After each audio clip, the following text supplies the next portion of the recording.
Bienvenidos a una nueva clase. Hoy nos enfocaremos en las propiedades de los sistemas materiales. Esas propiedades se pueden clasificar como intensivas o extensivas. Las propiedades intensivas dependen de la sustancia que forma el sistema. Si esa sustancia no cambia, tampoco cambiará la propiedad. Por ejemplo, el oro tiene un color característico, ese color amarillento o dorado, independientemente si analizamos un lingote, 3 lingotes o 500. La resistencia al rayado, que se le conoce como dureza, también va a ser siempre la misma, al igual que la densidad, el punto de fusión, punto de ebullición y demás. Todas son propiedades intensivas porque no variarán a menos que en lugar de oro estudiemos otra sustancia como por ejemplo plata, cobre, etc. En cambio, las propiedades extensivas no dependen de la sustancia sino del tamaño del sistema o bien de la cantidad de materia. Veamos esta imagen. La altura del árbol va a depender de cuánto haya crecido. Cuanto mayor sea el tamaño, por supuesto que más altura tendrá. Si comparamos el árbol, tiene mayor altura que el hombre. El hombre podría tener 1,80 m y el árbol 5 o 7 metros. Ahora, si por algún motivo se poda o se recorta el árbol, pierde altura. Por lo tanto, esa propiedad extensiva se modificó.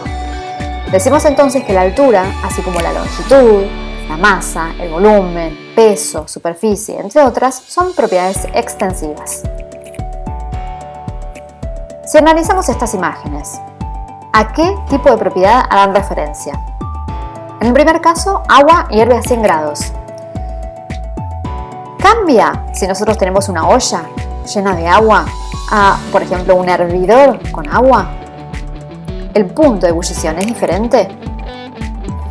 No, porque la sustancia es la misma. En ambos casos tenemos agua. Siempre que hablemos de condiciones normales, el agua ebulle o hierve a 100 grados. Por lo tanto, eso es una propiedad intensiva. ¿Qué pasa con la longitud de cada tabla que ese profesional de las artes marciales está partiendo? ¿Cambia la longitud de la tabla? Por supuesto. Primero tenemos una determinada longitud, un determinado ancho que tiene esa tabla, y luego de romperlas se parte y por lo tanto la longitud se reduce. ¿Qué pasa con el sabor del chocolate? O de cualquier alimento en general. Si este personaje se come un solo rectángulo de chocolate, ¿su sabor va a variar así se come toda la tableta de chocolate? No, no cambia, es exactamente el mismo. Todas las propiedades organolépticas, es decir, las que están asociadas con los sentidos, son propiedades intensivas.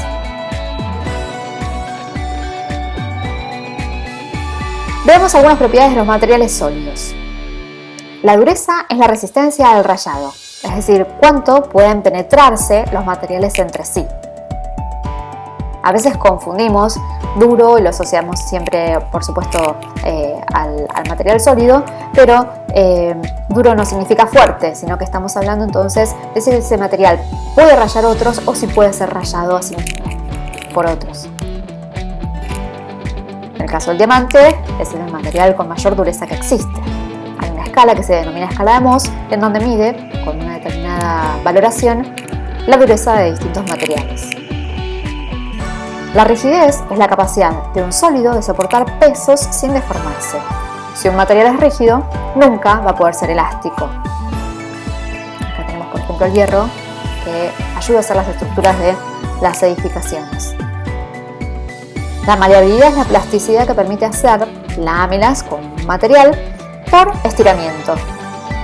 Tenemos el caso de las chapas que se usan para los techos. Aquí tenemos entonces el ejemplo de láminas que pueden hacerse con metales.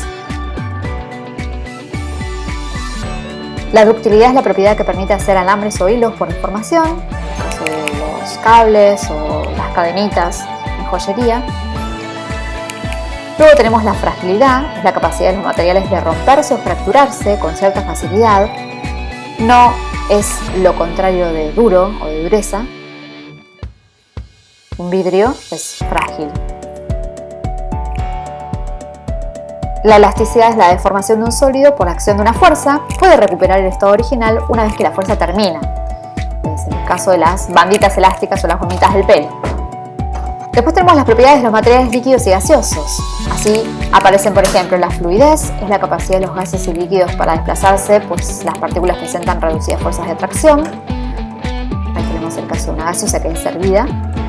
La difusión es el proceso mediante el cual un fluido se puede mezclar con otro gradualmente por las propiedades cinéticas. Así nosotros agregamos témpera o tinta al agua, vemos cómo se puede venir entremezclando fácilmente. La viscosidad es el grado de resistencia a fluir. Los líquidos son más viscosos que los gases.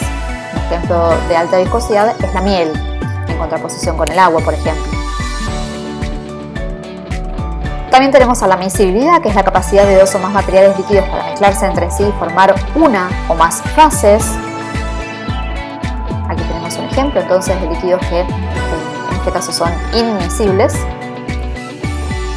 Compresibilidad, disminución del volumen por acción de una fuerza externa.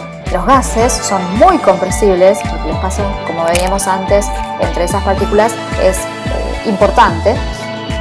Aquí tenemos, aplicando presión, se reduce el volumen y esas partículas se acercan. La volatilidad es la facilidad de un material para pasar de la fase líquida a la fase gaseosa. Aquí tenemos ejemplos de combustible. Así terminamos una nueva clase. Recuerden suscribirse y activar la campanita de notificación.